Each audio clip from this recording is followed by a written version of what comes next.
नमस्कार भाई आप सभी को। देखिए कल जो है कल वाला सेट का वीडियो हम रिकॉर्ड नहीं कर पाए थे क्योंकि साउंड का थोड़ा इशू आ रहा था। पता नहीं आज ये चीज़ सही हो पाया है या नहीं। अगर थोड़ा बहुत साउंड का इशू रहेगा तो आप लोग उस चीज़ को मैनेज करिएगा, ठीक है ना।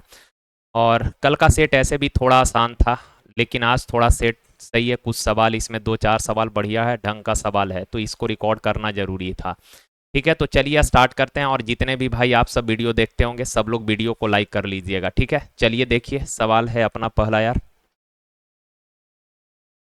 का 25,300 के कुल लाभ को पी क्यू आर के बीच इस प्रकार डिवाइड किया जाना है कि पी और क्यू के हिस्से का रेशियो 9 और 7 है, क्यू और आर के हिस्से का रेशियो 3 और 12 है। तो आर का हिस्सा ज्ञात करना है। एक बात पहले, इस तरीके का हजार सवाल आप लोग किए होइएगा। देखिए तो दोनों रेशियो में क्यू कॉमन है तो क्यू का वैल्यू सेम होना चाहिए। यहाँ 7 है, यहाँ 3 है, तो इक्वल करने के लिए इसमें 3 से गुना कर देंगे भाई, है कि नहीं। और इसमें कितना से मल्टीप्लाई कर दीजिएगा, 7 से। तो बताइए पी क्यू आर, पी का हिस्सा हो गया कितना, 27।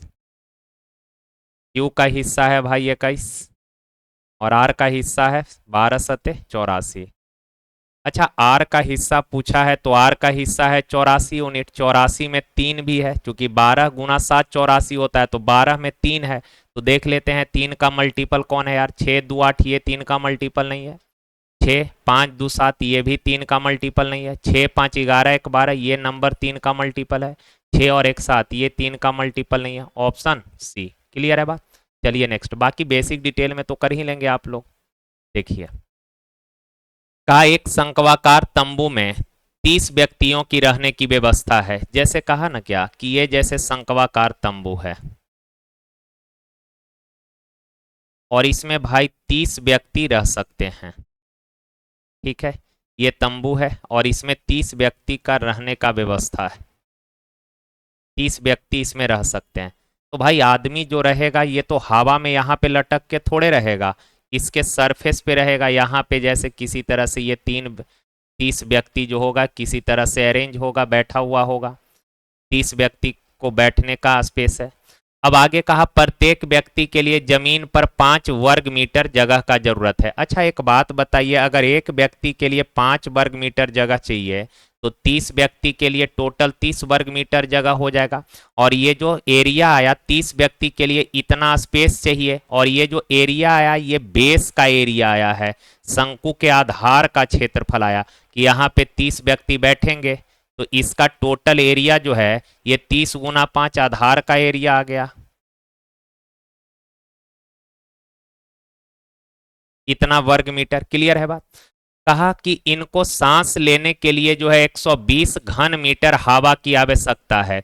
अच्छा, ये 120 घन मीटर एक व्यक्ति को सांस लेने के लिए हवा चाहिए। तो भाई एक व्यक्ति को अगर सांस लेने के लिए 120 घन मीटर हवा का जरूरत है तो 30 व्यक्ति को सांस लेने के लिए टोटल इतना हवा चाहिए। और ये जो हवा होगा ये पूरा शंकु में इस तरह शंक्वाकार तंबू में अंदर पूरा इस तरह से एयर भरा होगा। तो ये जो टोटल वॉल्यूम आया है ना, ये शंकु के वॉल्यूम को रिप्रेजेंट करेगा। बस इतना बात समझना है। तो कहा कि भैया तंबू का ऊंचाई क्या होगा ये बताइए। आप बताइए, शंक्वाकार तंबू है तो इसका आयतन क्या होगा, 1/3 पाई आर स्क्वायर एच होगा कि नहीं। लेकिन आयतन है कितना, 120 गुना 30। एक व्यक्ति को 120 घन मीटर सांस लेने के लिए हवा चाहिए, तो 30 व्यक्ति के लिए टोटल हवा होगा तो ये 120 गुना 30। अब भाई यहाँ 1/3 है। अच्छा गौर से अगर देखिएगा ये पाई आर स्क्वायर क्या है, तो आप बोलेंगे कि ये शंकु के बेस एरिया है सर। और बेस एरिया है कितना, 30 गुना 5 150 और इंटू हाइट बराबर 120 गुना 30। अब यार 3 से काटिएगा 50 बार में, है कि नहीं। 0 से ये 0 कटेगा, 5 से ये काट दीजिए 6 बार, तो हाइट कितना आ गया, 12 छक 72। ऑप्शन नंबर डी अच्छा सवाल था। ये हमको समझाना था इसलिए इतना टाइम लगा, नहीं तो आप बनाएंगे तो सीधे देखिएगा कि सर 30 व्यक्ति के रहने का व्यवस्था है। एक व्यक्ति को रहने के लिए स्पेस चाहिए 5 वर्ग मीटर, तो 30 व्यक्ति के लिए स्पेस कितना होगा, 30 गुना 5। और ये जो एरिया आएगा ये बेस का एरिया आएगा।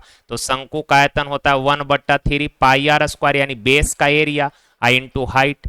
और भाई एक व्यक्ति को 120 घन मीटर हवा चाहिए, तो घन मीटर ये वॉल्यूम का यूनिट होता है, लेकिन ये एक व्यक्ति के लिए इतना एयर का आवश्यकता है 120। 30 व्यक्ति के लिए कितना, 30 से गुना, बस सॉल्व कर लीजिएगा। अब पहली बार ये सवाल देखे हैं, थोड़ा और लगेगा, लेकिन अब इसको सीख लिए हैं तो आगे से सवाल मिलेगा तो आपको समय कम लगेगा। चलिए देखिए, कहा 3000 रुपए, ये 2 नंबर था ना ये, हाँ 3000 रुपए की धनराशि पर 8% वार्षिक ब्याज दर से 14 फरवरी 2024 से 15 अप्रैल 2024 तक की अवधि के लिए साधारण ब्याज आपको ज्ञात करना है। सवाल में सब कुछ दिया है भाई, प्रिंसिपल दिया है 3000 और रेट दिया है भाई 8%। टाइम निकालना पड़ेगा यार। तो आप बताइए ये 2024 क्या है, लीप ईयर है या नॉर्मल ईयर? आप बोलेंगे सर लीप ईयर है 2024। अब लीप ईयर तो होता है, लीप ईयर में एक साल में कितने वर्ष होते हैं, 300, सॉरी एक साल में कितने दिन होते हैं, 366 दिन। तो भाई 14 फरवरी से लेकर आपको 15 अप्रैल तक जाना है। तो 14 फरवरी, फरवरी 29 दिन का होगा, तो रिमेनिंग टाइम हो गया कितना, 15 दिन अभी और। मार्च हो जाएगा 31 का, अप्रैल 15 तक ही लेना है भाई।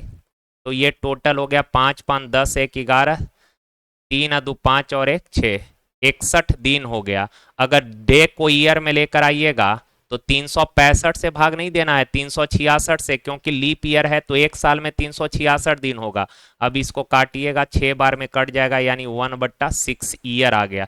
तो टाइम आ गया। तो एसआई निकालना है, तो एसआई क्या होता है आप सबको पता है, पी आर, और टाइम है 1/6 अपॉन 100।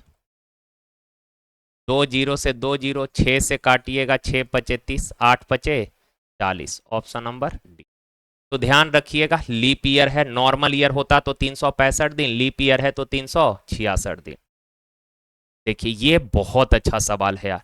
इसका डायरेक्ट प्रॉपर्टी आप याद रखिएगा, इसको लिख के कहीं दीवार पे चिपका दीजिएगा कि भाई ट्रायंगल है, ट्रायंगल में मैक्सिमम कितना मीडियन खींच सकते हैं, 3 मीडियन खींच सकते हैं। तो रिलेशन होता है थ्राइस ऑफ भुजा के वर्गों का योग,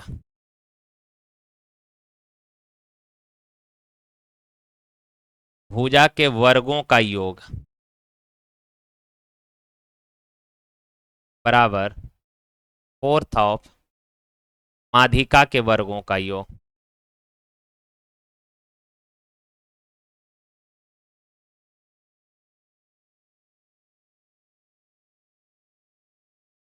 यानी कि 3 गुना साइड के स्क्वायर का सम और 4 गुना माध्यिका के स्क्वायर का सम इक्वल होगा। क्लियर है बात? अब यहाँ पे देखिए तो थ्राइस ऑफ, अच्छा 4 को बाएं साइड लेकर आएंगे तो बट्टा में हो जाएगा, इनटू भुजा के वर्गों का योग। तो ये भुजा, पहला भुजा है के, तो के का स्क्वायर प्लस, यहाँ पे सुधार करना है, ये 1.5 है। तो आप बताना भाई 1.5 के को 15 के बट्टा 10 लिख सकते हैं क्या? यस सर लिख सकते हैं। 5 से काटिएगा तो 3 के बट्टा 2 लिख सकते हैं। तो 3 के/2 का स्क्वायर करिएगा तो 9 के स्क्वायर बट्टा 4 हो जाएगा, प्लस यहाँ है 2.25, तो 225 के बट्टा 100, चूंकि डेसिमल हटाएंगे तो बट्टा में 100 आ जाएगा। 25 से 9 बार, 25 से 4 बार, 9 के बट्टा 4 का स्क्वायर करिएगा तो 81 के स्क्वायर बट्टा 16 हो जाएगा, और बराबर 4 तो लेकर आ गए बाई साइड। तो केवल इधर होगा माध्यिकाओं के वर्गों का योग, x मान लेते हैं, चूंकि पूरा इतना लिखना टाइम खराब होगा तो x पूरे माध्यिका के स्क्वायर का सम मान लेते हैं x।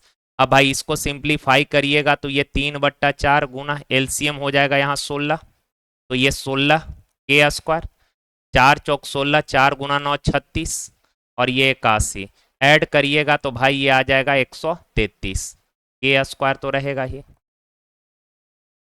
अब यहाँ पे देखिए तो ये हो गया 16 गुना 4 64, 133 गुना 3 399 के स्क्वायर बराबर माध्यिका के स्क्वायर का सम। क्लियर है? तो ये बहुत अच्छा सवाल था, 399 के स्क्वायर बट्टा 64। तो ये जो रिजल्ट है ना भाई, ये तो आपको एकदम जुबान पे होना चाहिए। ये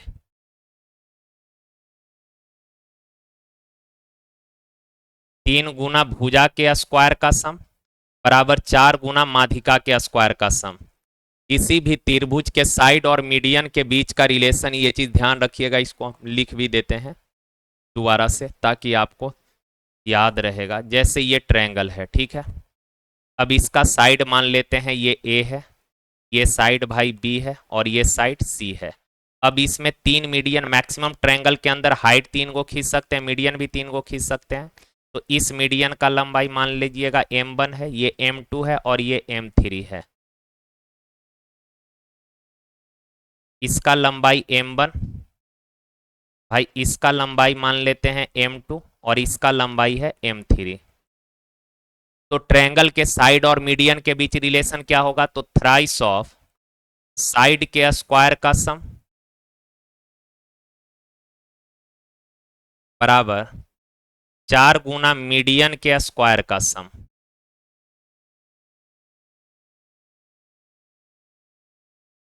हो जाएगा ना? चलिए, तो ध्यान में रखिएगा इसको। ये देखिए, ये भी सवाल ना भाई बहुत अच्छा है।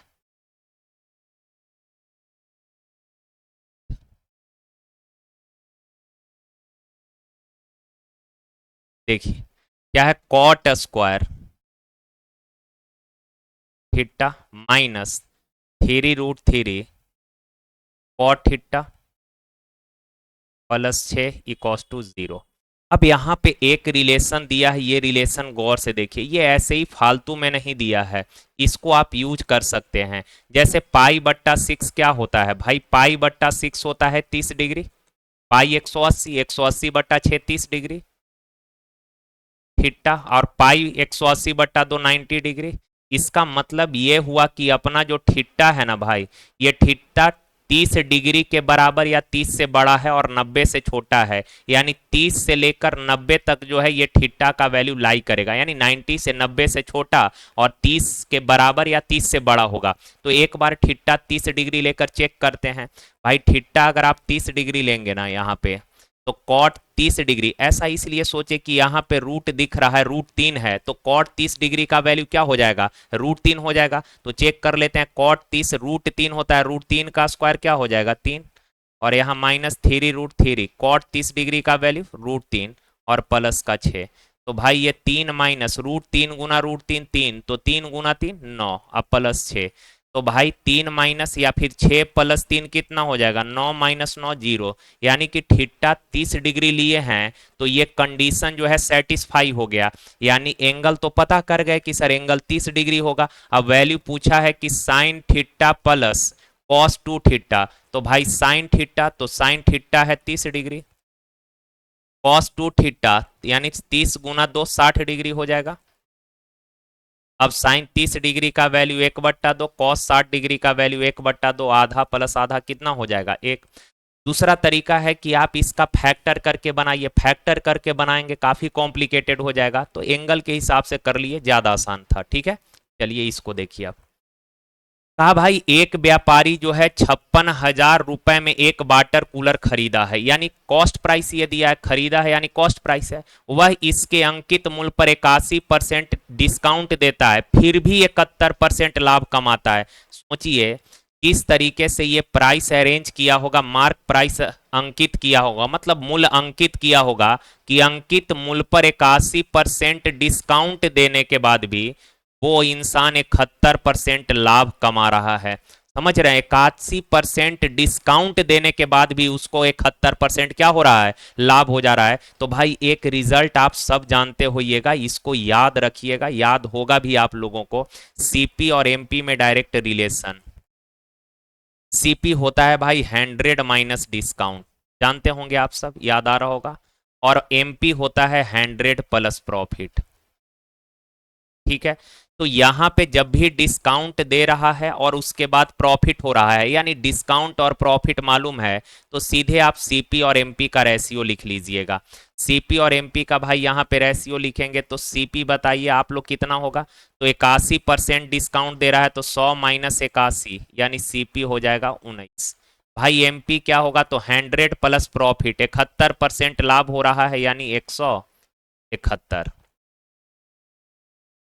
ठीक है, अब काटिएगा तो 19 से ये भाई एक बार में, 19 से ये 9 बार में। ठीक है, अब यहाँ पे सीपी दिया है 56,000, पूछा है कि अंकित मूल्य क्या होगा, यानी 9 यूनिट का वैल्यू पूछा है, तो आंसर जो होगा वो 9 का मल्टीपल होगा। तो देख लेते हैं, 5 4 9, ये 9 का मल्टीपल है, यहाँ 9, 5 3 8, 8 और 3 11 और 7 18, ये भी 9 का मल्टीपल है, तो सॉल्व भी कर लेते हैं यार।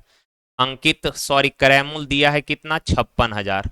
भाई रेशियो में कॉस्ट प्राइस कितना है, 1 यूनिट। मार्क प्राइस यानी 9 का वैल्यू पूछा है, तो 0 0 0, 9 छक 54, 5 9 पचे 45, 45 और 5 49, 5 है ना, 45 5 50, तो ऑप्शन नंबर ए होगा। ठीक है, आसान सवाल था। रिजल्ट ध्यान में रखिएगा क्या, कि भाई डिस्काउंट देने के बाद भी प्रॉफिट अगर हो रहा है तो सीधे सीपी और एमपी का रेशियो लिख लेंगे। सीपी क्या होगा, 100 माइनस डिस्काउंट, और एमपी क्या होगा, 100 प्लस प्रॉफिट। ठीक है, चलिए ये देखिए, ये भी बढ़िया सवाल है, समझिए। कहा एक वस्तु को ₹X में बेचा जाता है, ध्यान से समझिए। एक वस्तु को कितना रुपया में बेचा गया है, ₹X में आपने बेच दिया है। यदि इसे इस मूल्य के 25% पर बेचा जाए, ये लाइन इंपॉर्टेंट है, इसको आप लोग ढंग से जरा पढ़िएगा। कहा यदि इसे इस मूल्य के 25% पर, किस मूल्य के, एक्स, जो पहले ₹X में आप सामान बेच रहे थे ना, तो वही कहा इस मूल्य के 25% पर बेचा जाए। तो भाई पहले ₹X में बेच रहे थे, अब कह रहा है इस मूल्य के 25% पर बेचा जाए, तो 25% का फ्रैक्शन 1/4, यानी कि भाई एक्स का वैल्यू अगर 4 है, तो अब सामान आप बेच रहे हैं 5 में, सॉरी इस मूल्य का 25% पर ना, यानी 1 में बेच रहे हैं। क्लियर है बात। पहले आप बेचते थे ₹X में, इनिशियल जो सेलिंग प्राइस था वो ₹X था। कहा कि अब जो है आप इस मूल्य के 25% पर बेच रहे हैं, तो 25% का फ्रैक्शन 1/4, यानी कि initial value, initial selling price 4 था, तो अब आप सामान को बेच रहे हैं कितना में, ₹1 में बेच रहे हैं। तो हो क्या रहा है, आपको 50% हानि हो जा रहा है। तो भाई क्रयमूल्य निकाल लेते हैं। सर ₹1 में बेचे हैं, 50% हानि हो गया, यानी सेलिंग प्राइस 50 होगा। अरे भाई क्रयमूल्य 100% होता है, 50% अगर हानि हो गया तो सेलिंग प्राइस 50 ना रहेगा। 100 का चीज था, ₹50 हानि हुआ, तो बेच दिए होंगे ₹50 में ही। तो ये विक्रयमूल्य का कंपैरिजन विक्रयमूल्य से कर लिए, क्रयमूल्य निकालना है 100 से मल्टीप्लाई, 50 से काट दिए, यानी कि कॉस्ट प्राइस कितना आ गया, 2।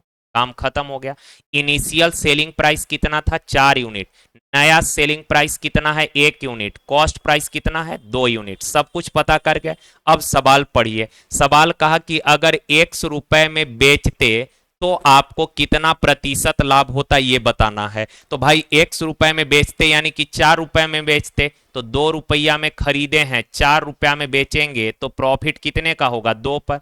2 का प्रॉफिट होगा 2 पर, क्रयमूल पर ना, तो क्रयमूल बट्टा में परसेंट 100 से गुना, 2 से 2 कट गया, यानी कितना परसेंट, 100%। Option number C. ठीक है, अच्छा सवाल था, ये छोटा सवाल था पर सवाल अच्छा था। देखिए ये भी सवाल ठीक ठाक है भाई। यहाँ पे ये 24 का क्यू, एक बार देखिए इसको दोनों तरीके से कर लेते हैं। जैसे 24 का क्यू माइनस 16 का क्यू,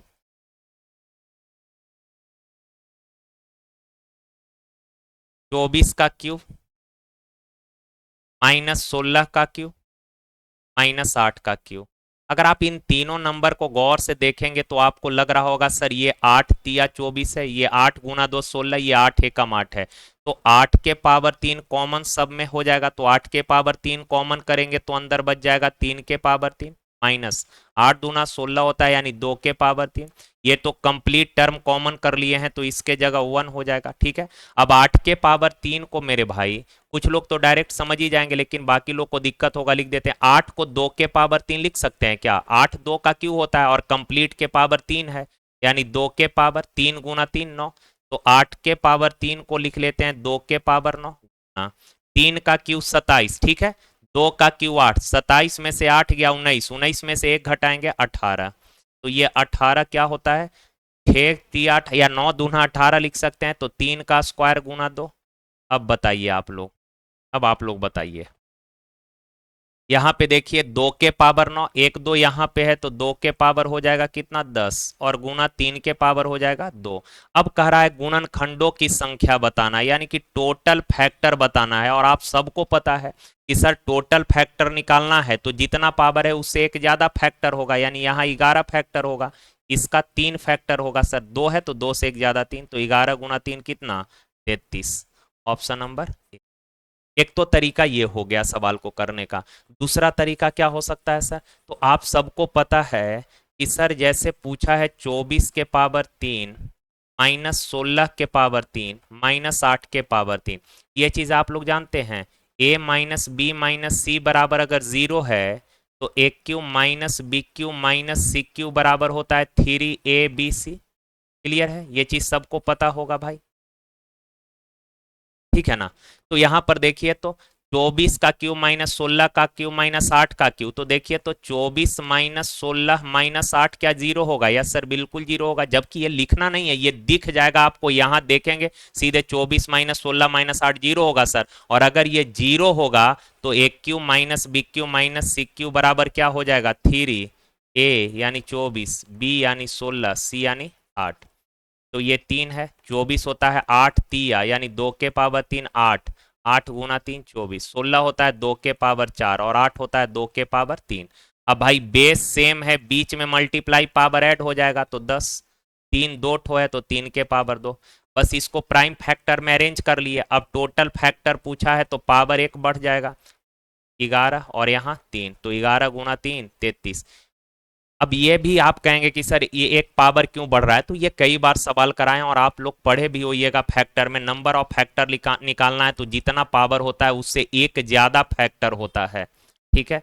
आप कहेंगे कैसे? देखिए जैसे 8 का फैक्टर बताइए, बस 1 मिनट यार समझ लीजिए इसको। 8 का फैक्टर बताइए तो आप बोलेंगे सर एक एक तो यूनिवर्सल फैक्टर है, दुनिया के हर नंबर को काटेगा एक, तो 1 2 4 और 8, ये 4 फैक्टर है कि नहीं है? अच्छा अब इसी 8 को अगर हम बोले 2 के पावर 3, 2 के पावर 3 का फैक्टर कौन कौन है? तो 2 के पावर 0, 2 के पावर 1, 2 के पावर 2 और 2 के पावर 3। तो यहाँ 2 के पावर 0 1, ये 2, ये 4 और ये 8। तो देखिए 2 के पावर 3 जो है इसके कितने फैक्टर हो गए? 4 फैक्टर हो गए, यानी पावर 3 है तो फैक्टर 1 बढ़ जाएगा। जैसे हम आपको बोले कि भाई 3 के पावर 5 243, या ये थोड़ा मुश्किल हो जाएगा, थोड़ा और आसान लेते हैं। जैसे आप यही लीजिए ना, 9 का फैक्टर बताइए कौन कौन है? तो आप बोलेंगे सर 1 होगा, 3 होगा और एक खुद 9 होगा। तो 9 को बोलेंगे 3 का स्क्वायर, तो भाई 3 का स्क्वायर का फैक्टर कौन कौन है? तो 3 के पावर 0, 3 के पावर 1 और 3 के पावर 2। अब 3 के पावर 0 1, ये 3 और ये 9, तो देखिए 3 के पावर 2 के कितने फैक्टर हो गए? 3 फैक्टर हो गए ना, यानी कि पावर अगर 2 ठो है तो फैक्टर कितना? एक ज्यादा हो रहा है। तो अब ये ध्यान में रखिएगा, जितना पावर होता है सर उससे एक ज्यादा फैक्टर। हम आपसे बोले 2 के पावर 5 के कितने फैक्टर हैं, तो आप बोलेंगे कि सर 6 फैक्टर। अब पूछे कौन कौन है, तो आप बोलिएगा 2 के पावर 0 सर, 2 के पावर 1, 2 के पावर 2, 2 के पावर 3, 2 के पावर 4 और 2 के पावर 5, यानी ये टोटल कितने फैक्टर हो गए? 6 फैक्टर हो गए ना? अगर आपसे पूछे 2 के पावर 7 है, इसके कितने फैक्टर? तो 8 फैक्टर होंगे सर। कौन कौन होगा? तो 2 के पावर 0 से लेकर लिख देना है 2 के पावर 7 तक, 0 से लेकर 7 तक क्या गो नंबर आएगा? 8 नंबर आएगा। क्लियर है ना बात? हम बोले अब इसका बताइए 2 के पावर 5 गुना 3 के पावर 7 कितने फैक्टर है? तो आप बोलिएगा कि सर इसका तो 6 फैक्टर होगा, इनटू इसका 8 फैक्टर, यानी 8 छक 48 फैक्टर। तो जितना पावर होगा उससे एक ज्यादा क्या होगा? फैक्टर होगा। ठीक है, चलिए अब ये देखिए, ये सवाल बहुत अच्छा है भाई। देखिए तो कहा ए जो है 10 दिए गए संख्याओं का औसत है। भाई ए जो है 10 नंबर का एवरेज है, तो आप बताना 10 नंबर का एवरेज ए है, तो 10 नंबर का योग क्या हो जाएगा? क्या 10 ए बोल सकते हैं, हाँ या ना? तो आप बोलेंगे सर बात नहीं है। आगे कहा कि बी जो है उस औसत को रिप्रेजेंट करता है जब उन 10 संख्याओं में से 2 संख्याओं को हटाकर, 10 नंबर में से 2 नंबर को हटाकर उनकी जगह 3 अन्य अलग अलग संख्याएं रख दी जाती है।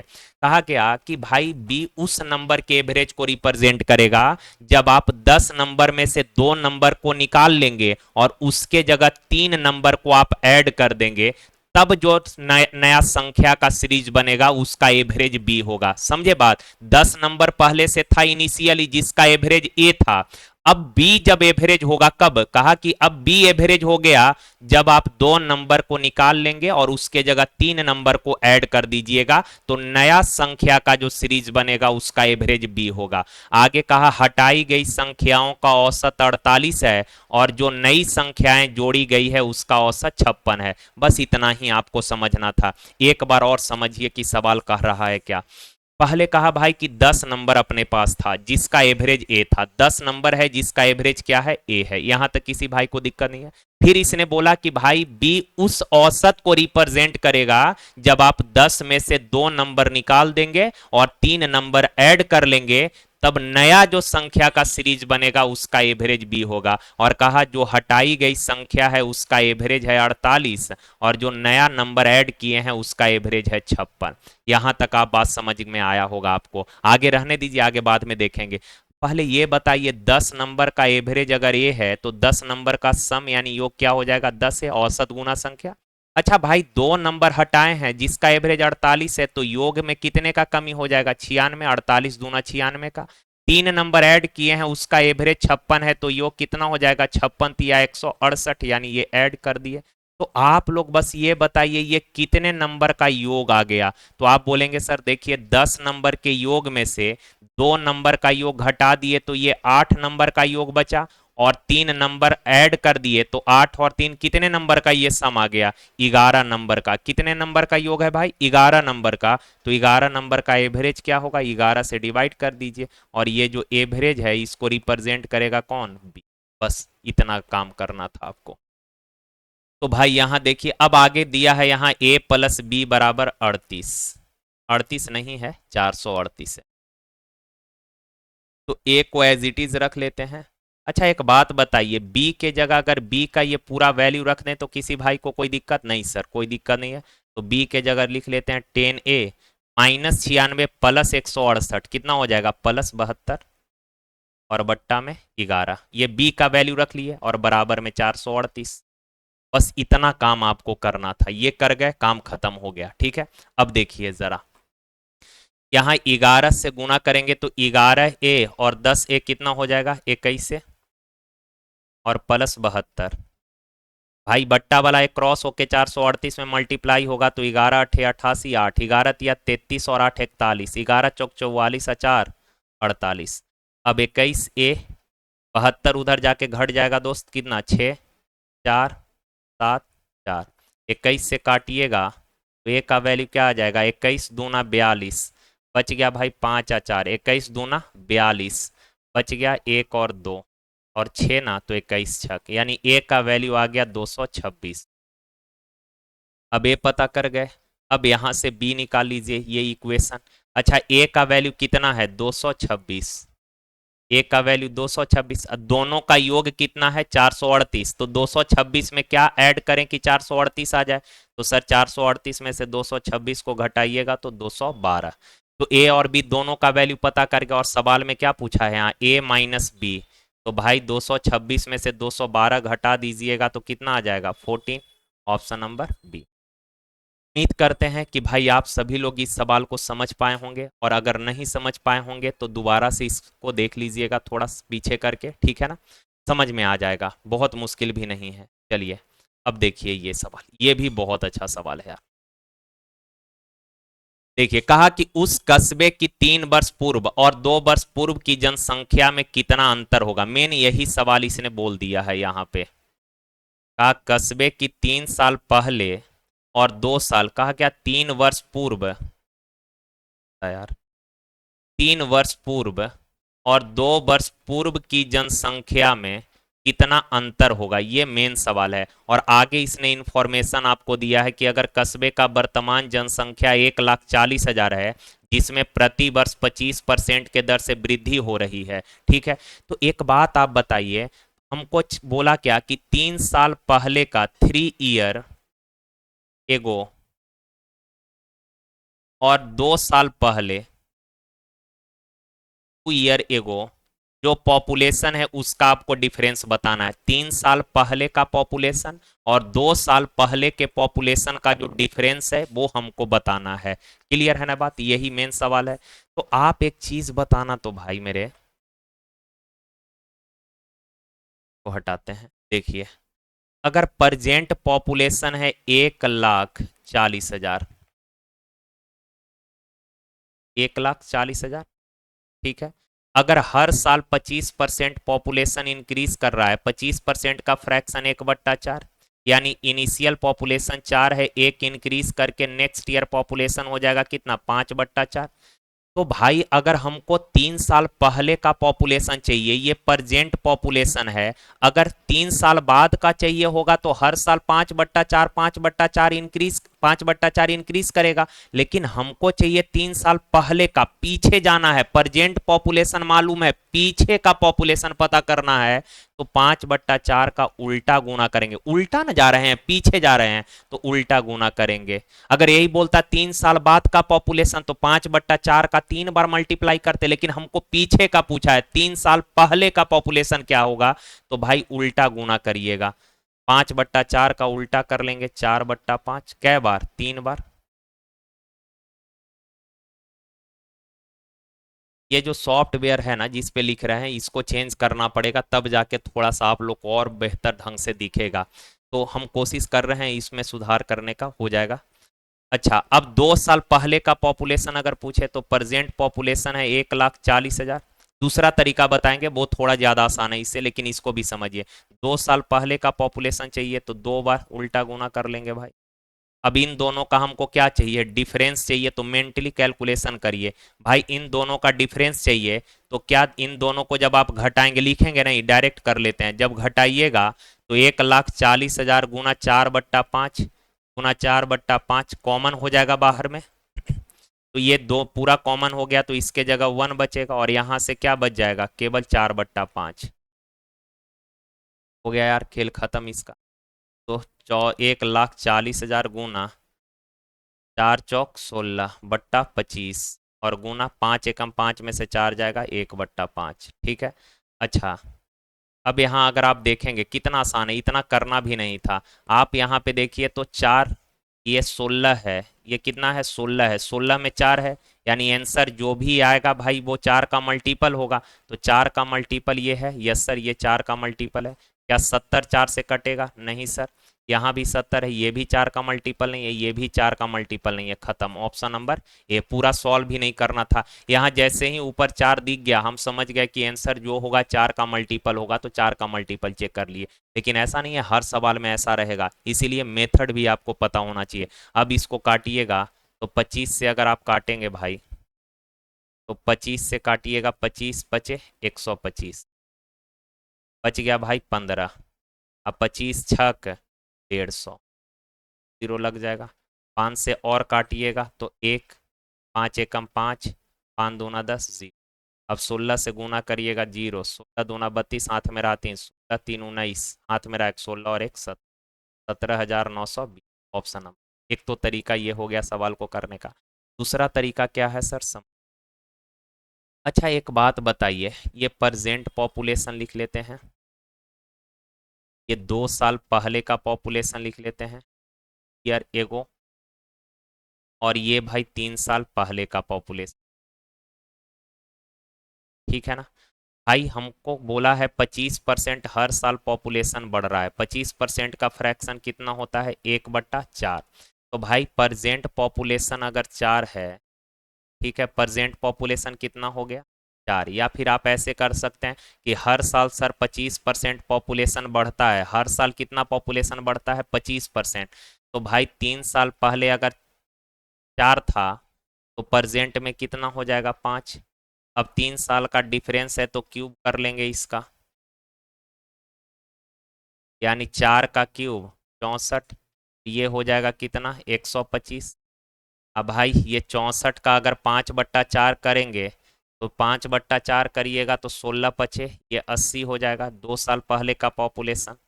तो भाई ये सब कुछ पता कर गए, काम खत्म हो गया। प्रेजेंट पॉपुलेशन सवाल में दिया है 1,40,000, रेशियो में कितना है, 125 यूनिट। कहा कि सर 2 साल पहले का पॉपुलेशन और 3 साल पहले के पॉपुलेशन का डिफरेंस, तो इन दोनों का डिफरेंस अगर आप निकालेंगे तो 16 का डिफरेंस आएगा, है कि नहीं। 10 से मल्टीप्लाई, 4 का मल्टीपल हो जाए। क्लियर है बात। ठीक है ना।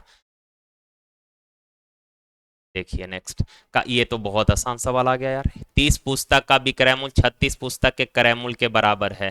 तो भाई 30 का विक्रय मूल्य और 36 का, सॉरी 30 का विक्रय मूल्य और 36 का क्रय मूल्य बराबर है, तो 6 × 5 = 30, 6 × 6 = 36। तो एसपी और सीपी का रेशियो आ जाएगा 6:5, यानी 5 में खरीदे 6 में बेचे, 1 का लाभ, 1 का प्रॉफिट कितना पर, 5 पर, 1/5 यानी 20%। ठीक है, आसान है, जल्दी जल्दी कर लेते हैं। ये देखिए 40 का 60% निकालेंगे 24 आ जाएगा, चूंकि परसेंट से 2 जीरो कैंसिल। 15 का 1/5 करिएगा 3 आ जाएगा।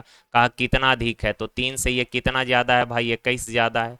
तो 21 ज़्यादा है कितना से, अच्छा ये पूछा है कितना ज़्यादा है, परसेंट में नहीं पूछा है। 21 ज़्यादा है, ऑप्शन नंबर ए।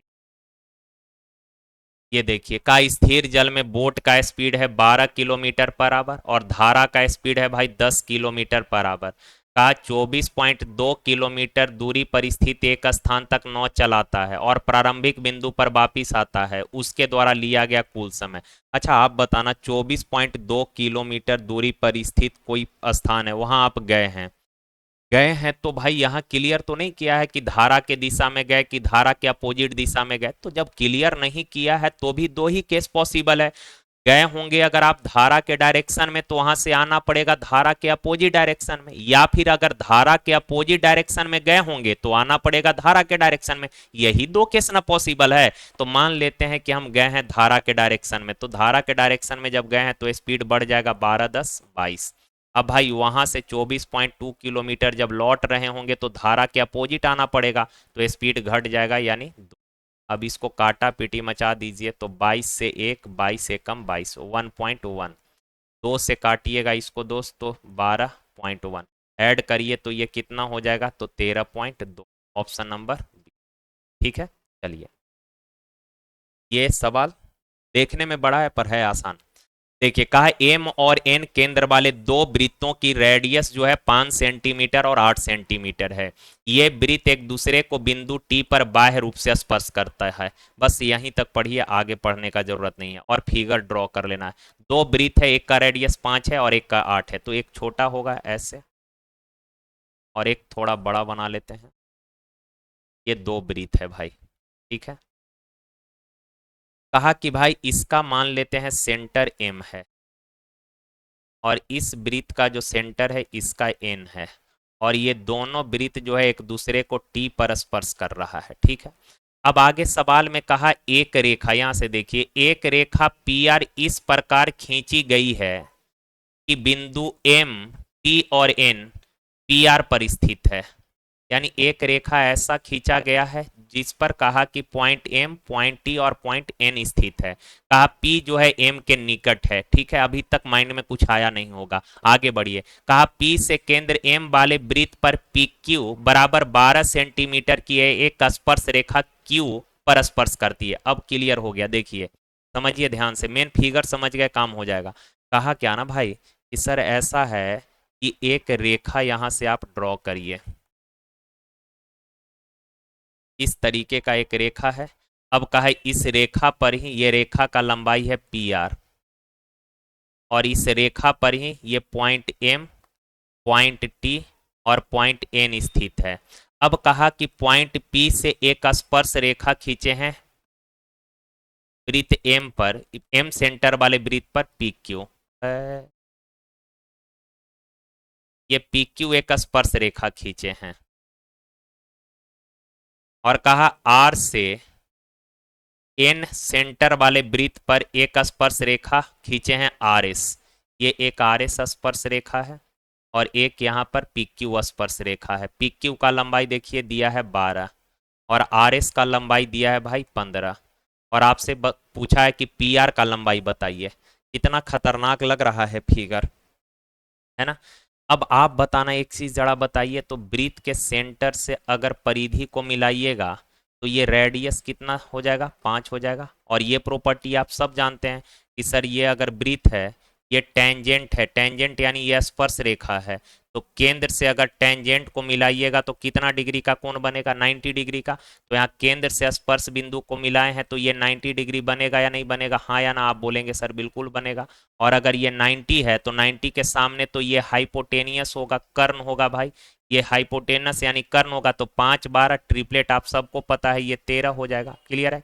सिमिलरली यहाँ पर देखिए भाई, यहाँ केंद्र से परिधि को मिलाएंगे तो ये रेडियस हो जाएगा, और रेडियस दिया है इसका कितना, 8। 7 के साथ साथ स्पर्श बिंदु को मिला रहे हैं तो ये जो होगा ये 90 डिग्री का कोण बनेगा, और 90 है तो ये राइट एंगल हो गया। राइट एंगल में 90 के सामने जो ये है ये क्या हो जाएगा, ये कर्ण हो जाएगा। तो ट्रिपलेट याद होगा आपको, 8 15 है तो ये कितना हो जाएगा, 17 हो जाएगा। क्लियर है बात, यहाँ तक किसी भाई को दिक्कत नहीं होगा। अब ये बताइए, इसका आप लोग लंबाई बता सकते हैं, ये वाला क्या होगा। तो आप बोलेंगे सर रेडियस ही तो है, केंद्र से मिला रहे हैं परिधि को, रेडियस है, और रेडियस 5 है। ये कलर नहीं दिखेगा, रेड लेते हैं। ये रेडियस है सर 5। सिमिलरली यहाँ केंद्र से इधर परिधि को मिला रहे हैं सर, ये इस वृत्त का रेडियस है और ये 8 है। हो गया काम खत्म। आप बताना यहाँ से यहाँ तक की ये लंबाई कितना है। तो आप बोलेंगे सर 13 और 5 18 प्लस, अच्छा यहाँ से लेकर यहाँ तक ये टोटल लंबाई कितना है, 17 और 8 23, 15 ना होगा, सॉरी 25।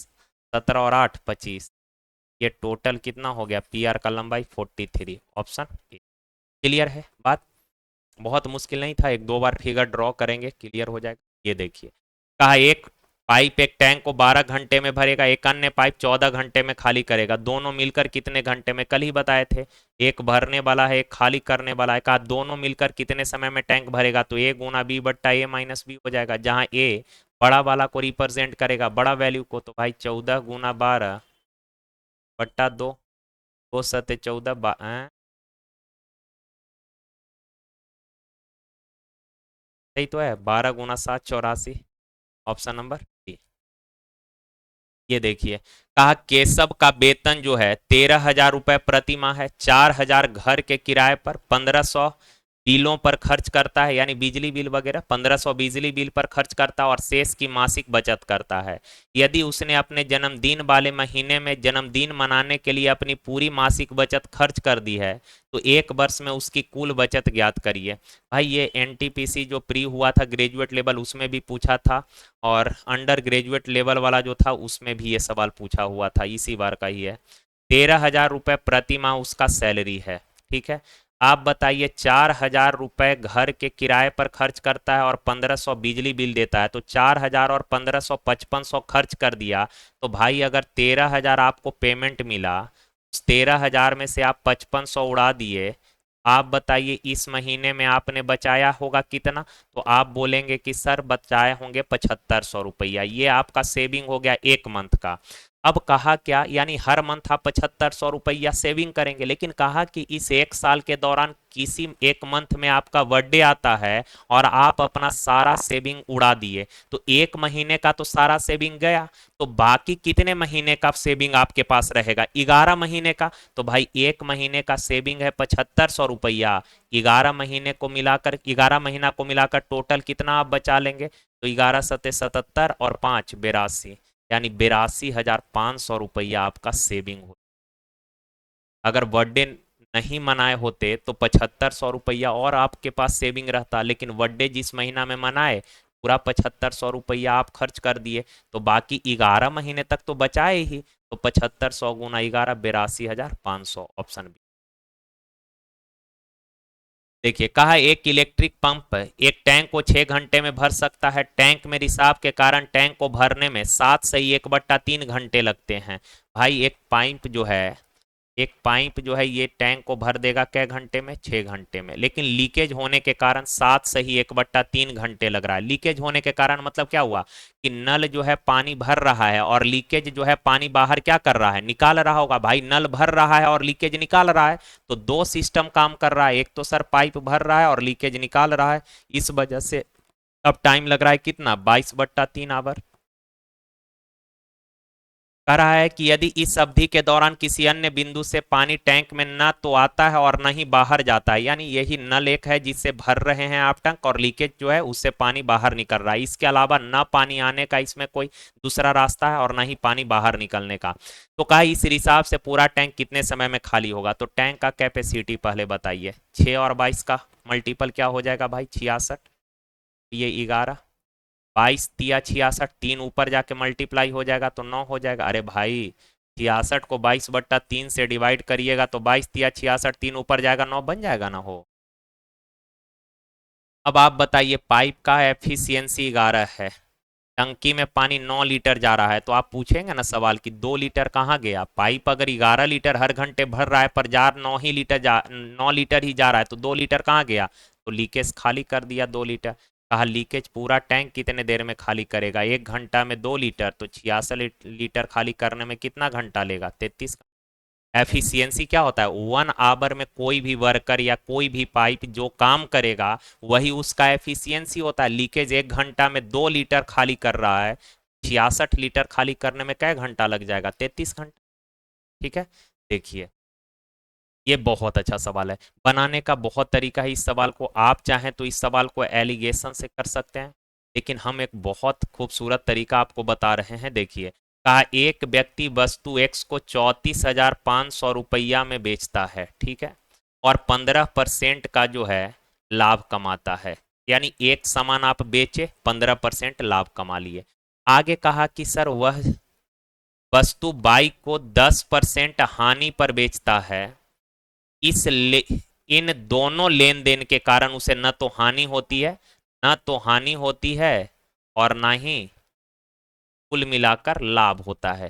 कहानी क्या है, एक सामान को आप बेच कर आए तो 15% लाभ कमा लिए, दूसरा सामान को भाई जब आप बेचे हैं तो उस पर आपको हानि हो गया, और कहा पूरे बिजनेस में आपको नो प्रॉफिट नो लॉस हुआ। इसका मतलब क्या हुआ, इसका मतलब यही ना हुआ कि पहला वस्तु पर जितना आप लाभ कमाए होंगे दूसरा वस्तु पर उतना ही आपको हानि हो गया होगा, तो सबको मिलाकर नेट इफेक्ट जो होगा वो जीरो होगा। भाई जैसे ये कलम है, हम ये कलम 20 रुपए प्रॉफिट में बेच दिए, इस कलम को बेचे तो 20 रुपए का हमको लाभ हो गया, और मान लीजिए इस कलम को जब हम बेचे तो हमको 20 रुपए का हानि हो गया, तो दोनों को मिलाकर मेरा नेट इफेक्ट क्या रहा। तो आप बोलेंगे सर क्या कमाए, एक पर 20 लाभ कमाए दूसरा पर 20 का हानि हो गया, यानी नो प्रॉफिट नो लॉस में आप हैं। इसका मतलब ये हुआ कि पहला सामान पर सर हमको जितना का प्रॉफिट हुआ है ना, दूसरा सामान पर उतना का ही क्या हुआ होगा, लॉस हुआ होगा, है कि नहीं।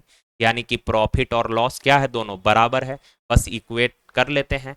बताइए, पहला सामान को बेचे हैं 34,500 रुपया में, विक्रय मूल्य है, 15% लाभ हुआ तो विक्रय मूल्य कितना, 115। विक्रय मूल्य का कंपैरिजन विक्रय मूल्य से, प्रॉफिट निकालना है तो 15% का वैल्यू निकाल लिए, प्रॉफिट आ गया, बराबर। दूसरा वस्तु का विक्रय मूल्य मान लेते हैं एसपी है, और इस पर 10% हानि हुआ, यानी सेलिंग प्राइस कितना हो जाएगा, 90। लॉस कितने का है, तो 10 का सर। तो भाई ये पहला वस्तु पर प्रॉफिट है, ये दूसरा वस्तु पर लॉस है, और ये प्रॉफिट लॉस आपस में क्या हो गया, बराबर हो गया, काम खत्म। अब 115 से काटिएगा भाई तो 300 बार में कट जाएगा। अब ये काट दीजिए, जीरो से ये जीरो कट जाएगा, क्रॉस करेंगे तो 15 तिया 4500 और गुना 9 बराबर एसपी। यहाँ zero zero, 9 × 5 = 45, 9 × 4 = 36,000, 40,000 option number. Allegation भी इसमें आप लगा सकते हैं, पर ये बहुत अच्छा तरीका है, एलिगेशन में स्टेप जो है बढ़ जाएगा कैलकुलेशन। यहाँ देखिए, कहा 20% अंक प्राप्त करने वाला एक छात्र 30 अंकों से फेल हो गया। ये तो काफी सवाल किए हैं भाई, 20% अंक लेकर आया, 30 नंबर से फेल कर गया, यानी सर 30 नंबर और लाता पास कर जाता, तो ये पासिंग मार्क्स हो गया भाई। करा है कि परंतु एक अन्य छात्र जो है उसने 32% अंक लाया, और उत्तीर्ण होने के लिए आवश्यक अंकों से 42 नंबर एक्स्ट्रा लेकर आ गया। भाई जितना पासिंग मार्क्स था उससे 42 नंबर ज्यादा लेकर आया। जैसे मान लीजिए बोर्ड का आप एग्जाम देते हैं, 60 नंबर पास करने के लिए लाना, फर्स्ट डिवीजन के लिए लाना जरूरी होता है। मान लीजिए कोई बच्चा 72 नंबर लेकर आया, तो आप बोलेंगे कि सर ये 12 नंबर ज्यादा लेकर आया। तो आम बोलचाल के भाषा में लोग बोलता है हंसी मजाक में, अरे भाई 12 नंबर तुम ज्यादा लेकर आ गए, अगर 12 नंबर तुम कमो लाता तो क्या हो जाता, पास हो जाता। तो वही इसने बोला है कि भाई दूसरा बच्चा जो है उसने 32% अंक लाया और उत्तीर्ण होने के लिए आवश्यक अंकों से 42 ज्यादा लेकर आया, यानी कि 42 नंबर कम लाता तो भी ये क्या हो जाता, पास हो जाता। तो भाई दोनों पासिंग मार्क्स से आता आपस में बराबर। अब परसेंट वाला को एक साथ लिखिए तो 20 इधर आके 32 में से घटेगा तो 12%, 42 उधर जाके 30 में जुटेगा तो 72। तो भाई 1% बराबर 6 का अंकों की अधिकतम संख्या मैक्सिमम यानी 100% पूछ रहा है, तो 1% 6, 100% 600, ऑप्शन नंबर डी। अधिकतम कितना हो सकता है, मैक्सिमम 100% से ज्यादा, अगर सारा का सारा सवाल बना देंगे तो 100% होगा क्या, 100% से कभी ज्यादा किसी का ऐसा सुने हैं क्या कि भैया मेरा इस बार बोर्ड के एग्जाम में 115% नंबर आया, ऐसा पॉसिबल नहीं है। अगर सारा का सारा सवाल सही है तो 100%, तो मैक्सिमम अंक पूछ रहा है यानी 100% का वैल्यू पूछ रहा है। तो 1% का वैल्यू अगर 6 है तो 100% का वैल्यू क्या हो जाएगा, 6। देखिए का इस द्विघात समीकरण के मूलों का योग, भाई क्वाड्रेटिक इक्वेशन है, A X square plus B X plus C बराबर 0। अब इस द्विघात समीकरण के एक मूल अल्फा है दूसरा मूल बीटा है, तो मूलों का योग क्या हो जाएगा, माइनस बी बट्टा ए, और मूलों का प्रोडक्ट क्या होगा, मूलों का गुणनफल सी बट्टा ए। क्लियर है, तो यहाँ मूलों का योग पूछा है तो माइनस बी बट्टा ए हो जाएगा, तो -28 है भाई, और ए का वैल्यू 7 है, माइनस इंटू माइनस प्लस, 28/7 यानी कितना, 4। ठीक है, चलिए ये देखिए, ये भी आसान सवाल है। कहा 30 विद्यार्थियों की एक क्लास ने एक परीक्षा दिया है, यानी एक क्लास है जिसमें 30 विद्यार्थी है, सभी बच्चों ने एग्जाम दिया है। कहा 12 विद्यार्थी का औसत अंक 70 है, 12 बच्चे जो हैं इनका औसत अंक 70 है, तो बाकी बच गया 18 बच्चा, इसका औसत अंक 62 है। कहा पूरे क्लास का एवरेज बताइए। भाई यहाँ डेविएशन लगाइए पर जरूरत नहीं है, इतना आसान है, आप रेशियो ले लीजिए संख्या का, 6 से 2 बार, 6 से 3 बार। अब बताइए दो बच्चों का एवरेज 70 है तो टोटल अंक कितना हो जाएगा, 140। तीन बच्चों का एवरेज 62 है तो टोटल अंक हो जाएगा 186।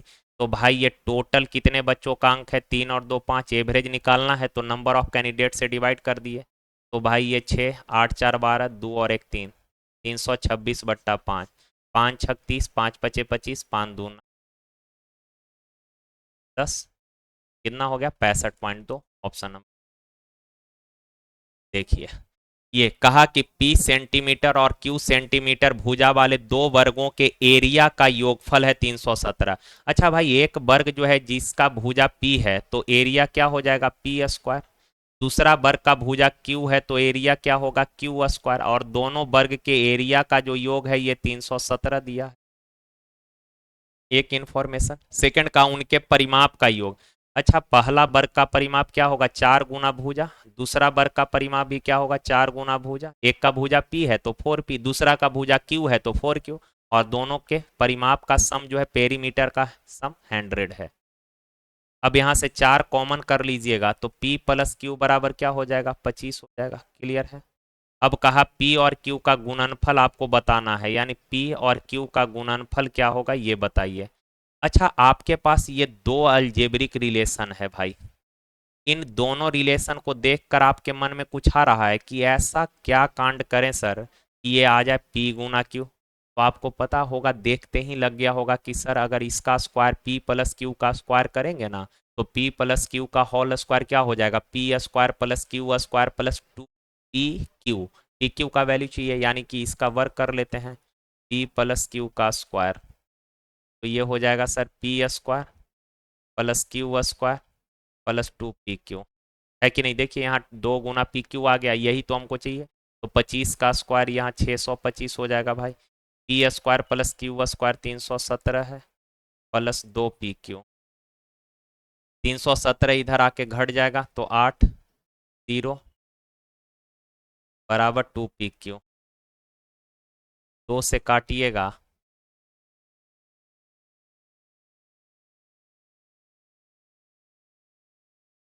यहाँ पे 3 होगा ना, खत्म है। 308, 2 से काटेंगे तो 1, 2 पचे 10, 18, 100, 317 ही है ना।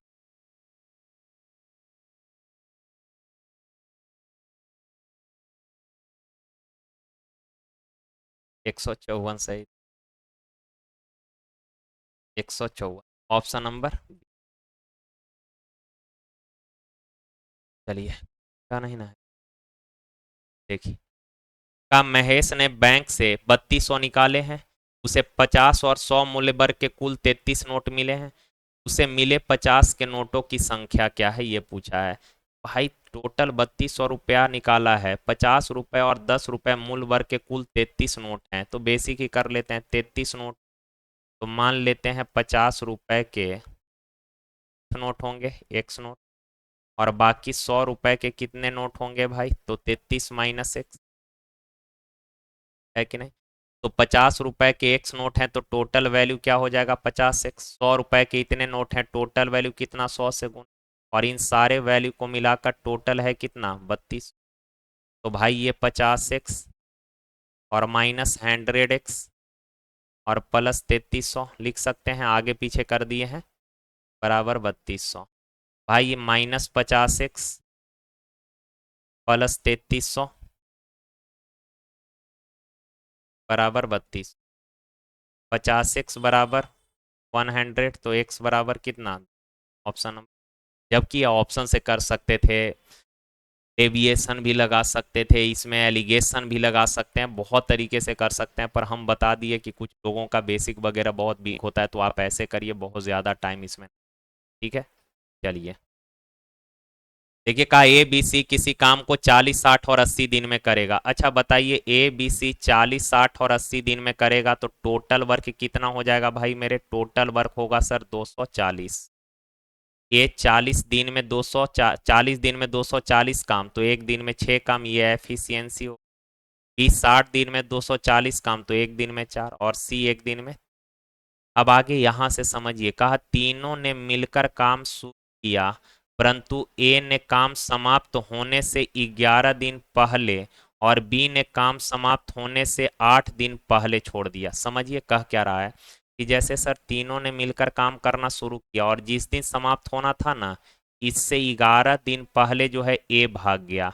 11 दिन पहले कौन भाग गया, ए भाग गया 11 दिन पहले, तो ए को भागने मत दीजिए, ए को आखिरी तक शिफ्ट करिए, यानी ए को 11 दिन तक और काम करा के लास्ट तक लेकर आइए।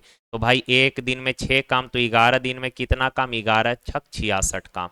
ए को पकड़ के ले आए आखिरी तक। अब आगे कहा है कि बी जो है ये 8 दिन पहले भाग गया। बी सर 8 दिन पहले भाग गया, तो इसको भी भागने मत दीजिए, इसको भी पकड़कर लास्ट तक लेकर आइए, यानी 8 दिन तक काम कराइए। तो एक दिन में 4 काम, तो 8 दिन में 32 काम।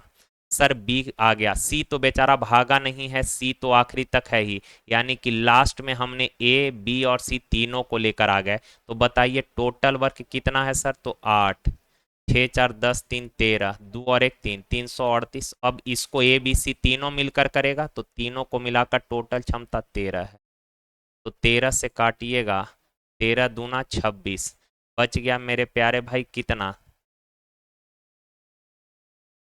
7 13 छक 78, 26, ऑप्शन नंबर। ठीक है, चलिए का एक घन के कोर की लंबाई का योगफल उस घन के कोर की लंबाई के घन के कोर की लंबाइयों का योगफल उस घनाभ के कोर के लंबाइयों के योगफल के बराबर है, इसकी लंबाई चौड़ाई और ऊंचाई 4 3 1 के रेशियो में है। यहाँ एक्स लगा लेते हैं यार, रियल बना लेते हैं। अच्छा, घनाभ में कितने कोर, कोर मतलब किनारा, एज एज, घनाभ में कितना किनारा होता है, 12 किनारा होता है, और घनाभ के 12 किनारा का लंबाई समान होता है। तो भाई घनाभ के 12 किनारा का लंबाई समान होता है, तभी किनारा के लंबाई का योग क्या होगा, 12 है। अच्छा सॉरी, घन घन सॉरी यार, सॉरी सॉरी भाई, सॉरी, घन घन के सभी किनारे का लंबाई समान होता है, तो 12 किनारा है, तो 12 किनारा के लंबाई का योग 12 हो जाएगा। अब घनाभ जो है, घनाभ का कहा लंबाई है 4x, चौड़ाई है 3x, ऊंचाई है x। तो भाई चारों लंबाई, 4 को लंबाई होगा, लंबाई वाला 4 किनारा, चौड़ाई वाला भी 4 किनारा, और ऊंचाई वाला भी 4। जिस कमरा में आप अभी बैठ के वीडियो देख रहे हैं उस कमरा में देखिए, तो ऊपर में लंबाई वाला किनारा 2 गो होगा ऊपर में और 2 गो नीचे में, तो 4 गो लंबाई वाला किनारा, ऊंचाई वाला किनारा ऐसे होगा, ऊपर नीचे देखिए, दो गो एक साइड होगा, दो गो एक साइड, चार गो, और उसी तरह से चार गो चौड़ाई वाला किनारा। तो भाई टोटल चारों लंबाई को जोड़ेंगे तो 16x हो जाएगा, चारों चौड़ाई को जोड़ेंगे तो 4 तिया 12x हो जाएगा, चारों ऊंचाई को जोड़ेंगे तो 4 गुना x 4x हो जाएगा। तो चारों लंबाई, चारों चौड़ाई और ऊंचाई को मिलाकर टोटल बारहों किनारा के लंबाई का योग 16 12 28 4 32x हो गया, और ये दोनों आपस में बराबर है। क्लियर हो गया। अब इसने बोला है क्या सवाल में, देखिए तो, कहा कि घन का आयतन 512 है। अच्छा भाई, घन का आयतन होता है भुजा क्यू, तो भुजा क्यू अगर 512 है तो घन का एक भुजा क्या हो जाएगा, 8। तो यहाँ 12 गुना 8, घन का एक भुजा 8 है, बराबर 32x। तो यहाँ 8 से 4 बार, 4 से 3 बार, तो x का वैल्यू 3। का घनाभ का आयतन, तो घनाभ का आयतन होता है लंबाई ना चौड़ाई, हाँ, यानी 4 तिया 12x क्यू, 12, 3 का क्यू 27, 27 में 9 होता है, यानी आंसर 9 का मल्टीपल या 2 × 14 इकाई अंक जो भी आएगा उसका, सॉरी जो भी रिजल्ट आएगा उसका यूनिट डिजिट 4 होगा, एक ही ऑप्शन में 4 है कि नहीं। नेक्स्ट,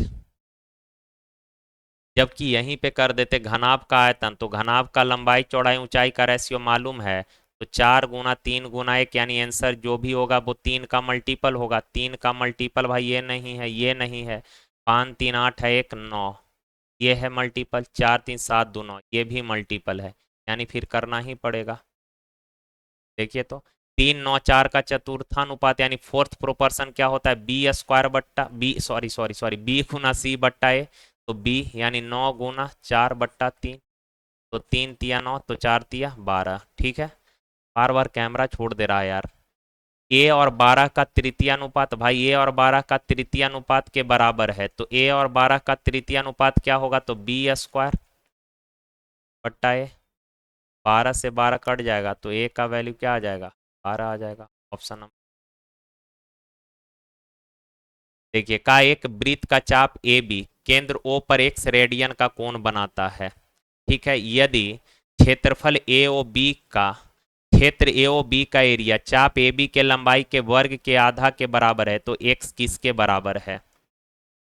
और ध्यान रखिएगा, x का वैल्यू पूछा है और यहाँ बोला क्या है, x रेडियन कोण है भाई, यानी x का जो भी वैल्यू आपको बताना है वो रेडियन में बताना है,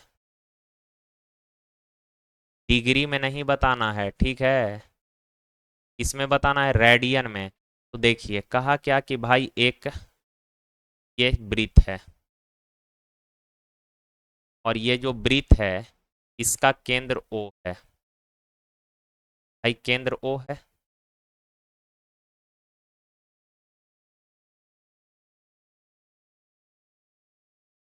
और ये क्या है, इसका रेडियस। और ये बताइए, ये ए, सपोज ये बी है, तो ये क्या है दोस्त, इसी को आर्क बोलते हैं। आर्क यानी ये क्या है, चाप है, एल से रिप्रेजेंट करते हैं। ठीक है, सवाल में कहा कि क्षेत्र ए ओ बी का एरिया, ए ओ बी यानी ए ओ बी, ये जो सेक्टर है, ये जो सेक्टर आपको दिख रहा है, इस सेक्टर का एरिया, तो भाई सेक्टर का एरिया क्या होगा, हाफ एल आर, ये सेक्टर का एरिया होगा, होगा या नहीं होगा। सेक्टर का एक और एरिया होता है थीटा बट्टा, थीटा बट्टा 360 पाई आर स्क्वायर।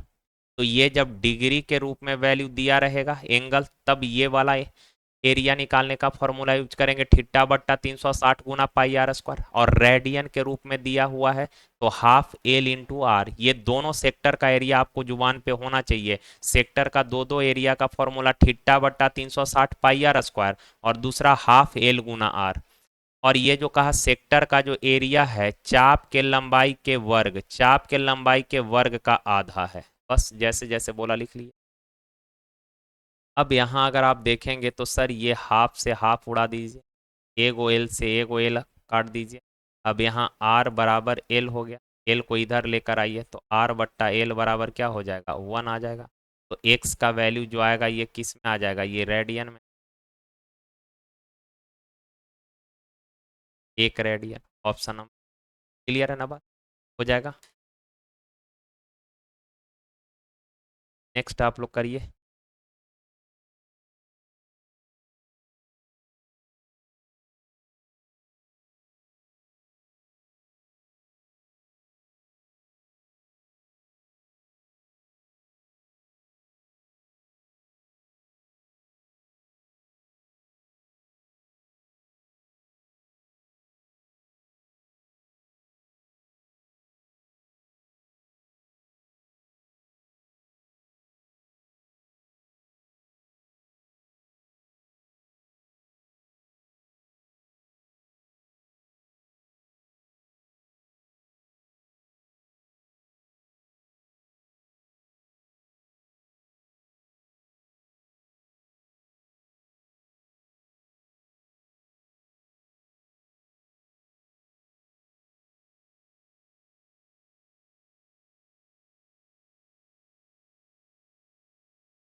देखिए, ये तो आप लोग खुद से कर लेंगे यार। ये 2 से 2 कट जाएगा, 1 आ जाएगा, तो ये 26।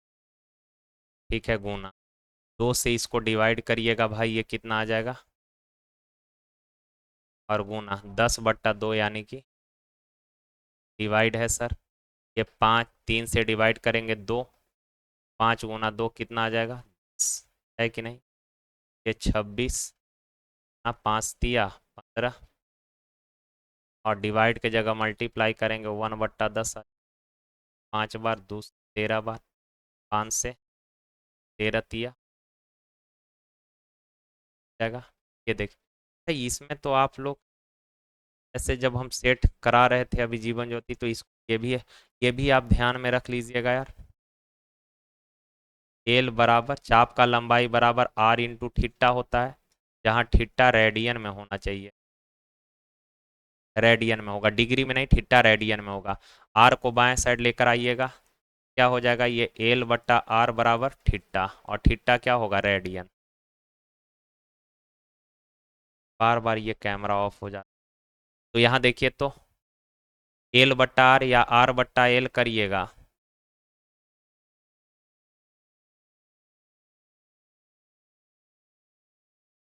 यहाँ पे कहीं भी लेके जाइए ना, दाएं साइड भी लेकर जाएंगे तो आर को, ये L/R हो जाएगा, तो L/R बराबर थीटा। थीटा किस में आएगा, रेडियन में आएगा, ठीक है ना, जाएगा ये। और यहाँ से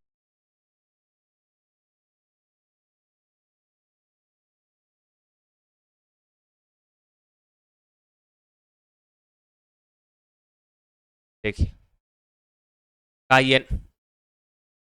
ये नंबर जो है 88 से डिविजिबल, अच्छा छोड़िए, 88 से कटने का मतलब 8 और 11 से कटेगा, तो ये नंबर है भाई 780x533 अच्छा, ये नंबर 88 से कट रहा है, यानी 8 और 11 दोनों से कटेगा।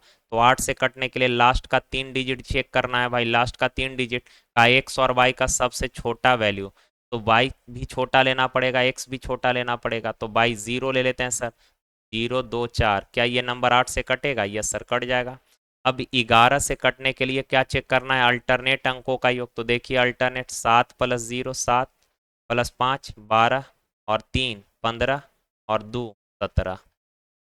यहाँ देखिए 8 + x, एक्स होल्ड करके माइंड में रखिए, 8 हो गया, प्लस का 3, 8 × 3 11, 11 + 0 11, 11 4 15, तो 15 + 1 और इन दोनों का डिफरेंस जो है क्या आना चाहिए, 0 या 11 का मल्टीपल,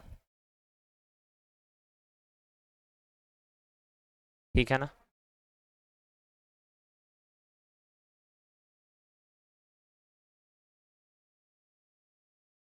देखिए अब भाई 17 में से 15 घटाइएगा तो -x। अब x का वैल्यू क्या लेंगे ताकि 0 आ जाए, तो सर x का वैल्यू 2 लेंगे, तब 2 में से 2 घटाने पर 0 आ जाएगा, तो x का वैल्यू 2 आ गया, और y का वैल्यू 0 आ गया, तो x + y यानी 2 + 0 क्या हो जाएगा। चलिए ये लास्ट का किसी संख्या का 66% किसी अन्य संख्या के 5/7 में भाग के बराबर है। तो भाई किसी संख्या x का 66%, 66% का फ्रैक्शन बनाइएगा तो 66/100 यानी 33/50, ये बराबर है किसी दूसरी संख्या के 5/7 के। अब बाई को इधर लेकर आ जाइए तो x/बाई बराबर 50 × 5 250 और 33 × 7 7 या 21 और 2 23, 250:231 ऑप्शन नंबर। तो ये खत्म होता है भाई आज का क्लास यहीं पे। तो चलिए आज के लिए भाई आप सभी को धन्यवाद।